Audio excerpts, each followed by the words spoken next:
Okay, now we'll start our next topic, that is BRICS. BRICS actually में पहले BRICS नहीं था, ये था BRIC, फिर इसमें S आके जुड़ गया. Now we'll call it BRIC. क्यों? क्योंकि इसमें पहले 4 कंट्रीज शामिल थे. One was Brazil, then Russia, फिर इंडिया एंड चाइना. उसके बाद इसमें साउथ अफ्रीका आके शामिल हो गई, ज्वाइन कर लिया, तो फिर ये बन गया ब्रिक्स. ब्रिक्स जो स्टेब्लिश हुआ था या फाउंड किया गया था, तो वो रशिया में सबसे पहले फाउंड किया गया. रशिया से फाउंड किया गया था, फाउंडेड इन रशिया इन 2006. उसके बाद 2009 में इसमें साउथ अफ्रीका ने इसको ज्वाइन कर लिया, देन इट बिकेम ब्रिक्स. अब ये बना क्यों था? इसका जो प्राइमरी ऑब्जेक्टिव था, दैट वाज, क्यों बना था? ये कॉपरेट करना चाह रहे थे और डिस्ट्रीब्यूट करना चाह रहे थे अपने म्यूचुअल इकोनॉमिक बेनिफिट्स को. इनका मोटिव था कि हमारा जो भी इकोनॉमिक बेनिफिट हो उसको हम कॉपरेशन से आपस में डिस्ट्रीब्यूट कर लें और हम सबको उससे फायदा हो. दूसरा इनका मोटिव क्या था कि हमारी एक दूसरे की, अब ये जितने भी 5 थे, ये एक दूसरे के इंटरनल पॉलिसीज में इंटरफेरेंस नहीं करेंगे. तीसरा इनका मोटिव था कि हम ये म्यूचुअल इक्वालिटी रखेंगे. So here it was brick इन 2006. इसकी ये फाउंड हुआ था रशिया में. B is for Brazil, R is for Russia, I is for India and C is for China. Then 2009 में इसमें साउथ अफ्रीका ने इसको मर्ज कर लिया था, तो ये ब्रिक्स बन गया. मोटिव्स इसके ये सारे थे. उसके बाद जो इसकी 11th कॉन्फ्रेंस हुई थी, जिसके चेयरमैन थे ब्राजीलियन प्रेसिडेंट, उनका नाम था जेयर बोल्सोनारो. तो Jair Bolsonaro was the name of the chairman. अब इसके बाद हमें पढ़ना है इंडिविजुअली इन सब के बारे में. तो सब ब्रिक्स में हम ब्राजील बाद में देखेंगे. सबसे पहले हम देखेंगे रशिया. रशिया क्यों देखेंगे? क्योंकि हमने पढ़ा था बाइपोलैरिटी हो गई थी यूएसएसआर और यूएसए के बीच में. तो ये यूएसएसआर था, that was union Soviet sovereign Republic. उसमें सबसे बड़ा पोर्शन जो था या सबसे बड़ा जो कंट्री था, major country, that was Russia. तो ये लार्जेस्ट पार्ट था उस सोवियत यूनियन का. तो जब सोवियत यूनियन टूटी, उसका जब डिसइंटीग्रेशन हुआ, तो रशिया एक लार्जेस्ट पार्ट बन के बाहर आया.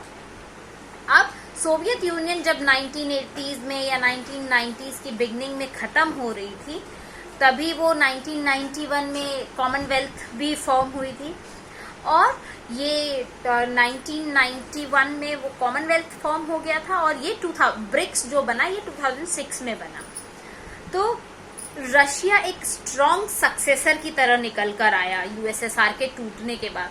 Union of Soviet socialist Republic जब ब्रेक हुआ, उसका ब्रेकडाउन हुआ, डिसइंटीग्रेशन हुआ, तो रशिया उसमें से एक मेजर सक्सेसर बन के निकला. अब वो मेजर सक्सेसर क्यों था? उसके कई सारे रीजंस थे. एक, उसका जीडीपी बहुत ज्यादा स्ट्रॉन्ग था, और आज की डेट में भी रशिया का जो जीडीपी है वो 11th नंबर पे आता है पूरी दुनिया में, in the whole world. Russia के पास बहुत सारे मिनरल, नेचुरल रिसोर्सेज और गैसेस के रिजर्व्स भी थे. तो मतलब उसके पास रॉ मटेरियल का अच्छा रिसोर्स था, जिसकी वजह से वो एक पावरफुल कंट्री बन के उभर रहा था पूरे ग्लोबल वर्ल्ड में. इसके साथ साथ उसकी न्यूक्लियर स्टेट भी बहुत स्ट्रॉन्ग थी. उसके पास बहुत ज्यादा सोफिस्टिकेटेड वेपन्स का स्टॉक था. रशिया एक परमानेंट मेंबर रहा है यूएन सिक्योरिटी काउंसिल का, जिसको कि P5 कहा जाता है.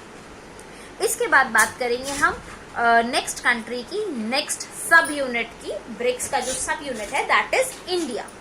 अब इंडिया के बारे में अगर हम बात करें, तो इंडिया 21st सेंचुरी बहुत इम्पॉर्टेंट है इंडिया के लिए एज अ ग्लोबल पावर, क्योंकि ये एक इमर्जिंग ग्लोबल पावर है.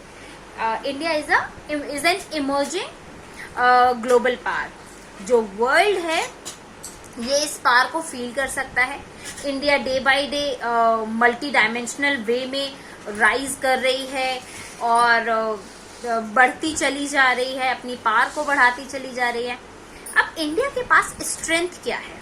इंडिया के पास स्ट्रेंथ है कि ये मल्टी डायमेंशनल तरीके से बढ़ रही है, क्योंकि इंडिया के साथ साथ कई सारी कंट्रीज थी वो अभी भी अनडेवलप्ड हैं, लेकिन India is now counted in as a developed country. क्यों? क्योंकि ये इकोनॉमिकली स्ट्रांग हो रही है, इसका कल्चरली बहुत स्ट्रांग है, इसकी स्ट्रैटेजिक पोजीशन जो है पूरी कंट्री की वो बहुत स्ट्रांग है, और इसकी जो पॉपुलेशन है वो 130 करोड़ की पॉपुलेशन है, जो कि बहुत स्ट्रांग है, एंड दैट टू ये पूरी की पूरी पॉपुलेशन यूनाइटेड है। और एक इकोनॉमिक पर्सपेक्टिव से अगर हम देखें तो जो हमारा टारगेट लेके हम चले हैं कि $5 ट्रिलियन की हमने इकोनॉमी बनानी है, एक कॉम्पिटिटिव ह्यूज मार्केट में हमें अपना स्टैंड लेना है, साथ साथ हमें अपना एंशिएंट कल्चर भी नहीं छोड़ना है, कल्चर भी हम लेके चलेंगे। और 200 मिलियन पीपल हैं इंडिया में, इंडियन डायस्पोरा में। Why it is called as Indian diaspora? क्योंकि यहाँ पे कई सारे रेफ्यूजीज भी हैं। जैसे ये diaspora word is mainly used for Jews जो हमारी कंट्री में आ गए थे, उनके लिए यूज किया जाता है